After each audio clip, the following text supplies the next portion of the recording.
What's up investors, Sneers here. Today I want to talk about the Unity and IronSource merger announced yesterday. From what I'm seeing all over the internet, this merger is widely misunderstood. For example, many think when they approach Unity that their primary competitor is Epic with the Unreal Engine, which in my opinion wasn't true before and absolutely not true now after the merger, but we will get to that. First, let's start with the technicalities of the merger. In the announcement of Unity in their investors relation, you can see here, it's an all-stock transaction, values IronSource at $4.4 billion, which is 74% premium. Now, that's not exactly the numbers because this is an all-stock transaction and it depends on the price of Unity at any given time. And Unity yesterday dropped 15%, so it's not 4.4 billion, it's a little less, but you understand the transaction here. But I think that the more important point in this announcement is how the merger will work at the end, which is stated here as once closed, current Unity stakeholders will hold 73.5% of the company and the current IronSource shareholders will hold 26.5%. So it's a very massive all-stock merger, which Unity is seen as the buying one, but 73% to 26%, that's the holding of the new company. It's not like an acquisition as we used to, it's just a merger and it's massive to the point of Unity, but to IronSource as well. I want to talk briefly about why I think I understand this merger better than others in YouTube or in the community as well, because I research IronSource for months now. You can see here on Twitter, my original tweet in May 13 is that I took a look at IronSource and I started writing a research about it, which you can see here. I did all the research, I have all the files on my notes. The research never came out because I was too busy and it got too long, but I have, I think, 2 months of research of IronSource and the competitors as well as Unity, so I understand what happens here. Lucky for me, just to give you all the details, I bought IronSource basically at this price, a bit lower, and I sold yesterday at $3.4, so I made a nice buck on this transaction, but that's beyond the point. So quickly for the uninitiated, what does Unity does? Let's look at their site. Unity is a 3D engine that many game developers knows, and it also used in film, in architecture. Most of the games you play on mobile and also games on your PC are built with Unity, and it's either Unity or Unreal Engine that dominates this space, and any other engine is really taking minuscule percentage of the market share. Now, as you can see here, Unity is taking a price for their product, in this case Unity Pro, and for many other products it's used in enterprise, it's used in many other applications. You can see this is one is $4,000 for 20 seats every month, and they do have Unity ads, which we will roll back to because I want to talk about IronSource first in this context. So what does IronSource does? IronSource provides an ad mediation first and many other tools after that, but their main product is ad mediation for mobile games mostly. They do it for other things, but that's their main market. And they enable user growth through this ad mediation and through their ad platform. First, they claim to provide user growth. Now, the user growth is through mostly the ads. You can see here in small user acquisition report.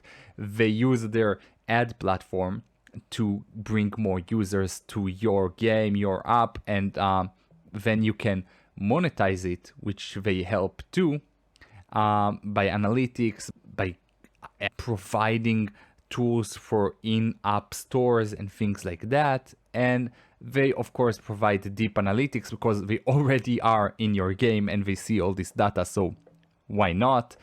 And they also have many other tools. For example, what you see here, creative management, is a tool to create ads within their platform, but they are smart ads. If you ever played on mobile games and when you saw an ad which you can play in the ad, it's used tool like that.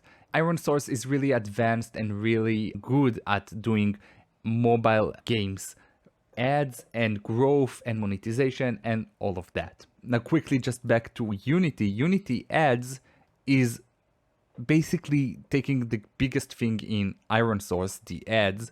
They have an ad system which they integrate into Unity. So a lot of, you can see here also in-app purchases, of course, and all the shebang of these things monetize. They're basically similar to IronSource, but they did it not as good as IronSource. IronSource are better than them. And there are other companies that do it, which are now the biggest competitors of Unity, but we will get to that, as I said. But it's important to notify that Unity does this ads thing, because most people know Unity for their game engine, for the 3D tools and things like that, but the ads are important. Now, just how important are the ads for Unity? Let's look at the last annual report from 2021, and you can see here when they divided the revenue. So you can see Create Solution. Create Solutions are what I showed you, the enterprise and all the 3D tools and what they charge for settings and things like that. And it provides 37% of their income, while Operate Solutions provides 61% of the revenue.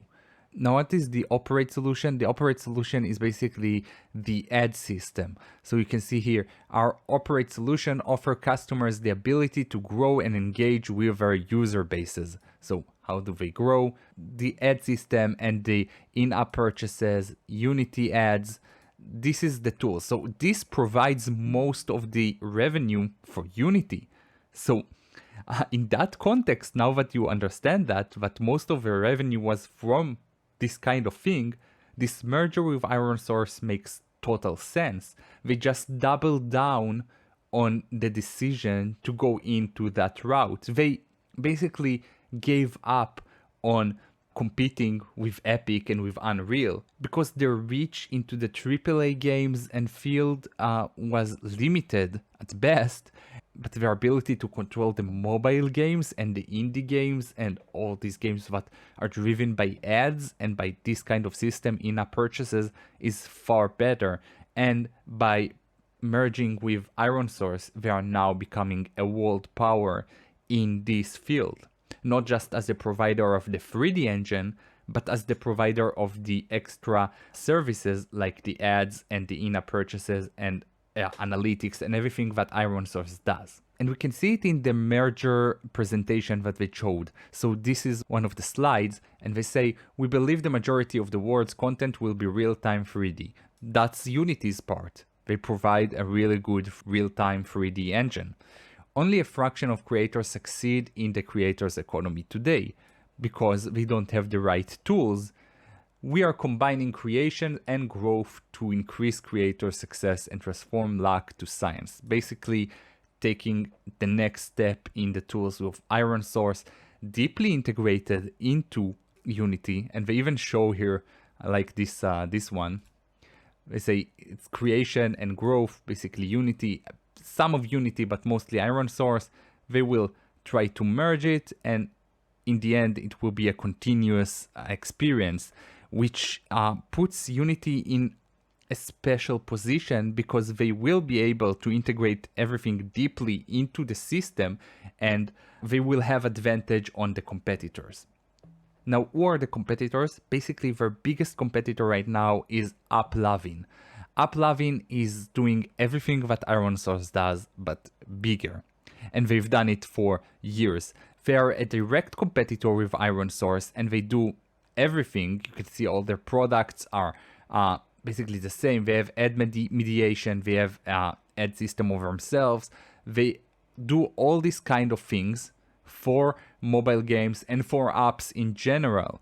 And Unity, combining with IronSource, now has the power of the ads that Unity previously had, and add to that the power of IronSource. Now add to that the vertical integration that Unity will have, and they will be competing with AppLovin in a place where they will have an advantage in that sense. Now, what I didn't talk about is valuation, whether the price makes sense, why did Unity drop. I don't want to get into that because that's a complicated manner.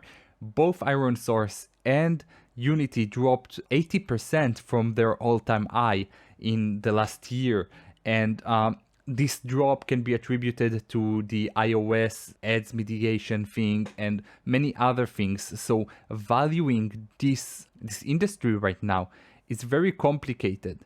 And that's why I didn't publish my write-up on IronSource, even though it's been 2 months, because it was very complicated to value and to put into words. Even though in my mind it was undervalued, that's why I bought IronSource. But don't take that as an advice, because I got lucky that Unity merged with IronSource and I got very big percentage on that. But this market is currently complicated. I don't know if Unity did the right decision, if they paid up too much or they paid too low for IronSource. I think, in my opinion, they paid too low, but I think that this merger is making a lot of sense from the business side. And with that said, I hope to see you next time. Bye bye.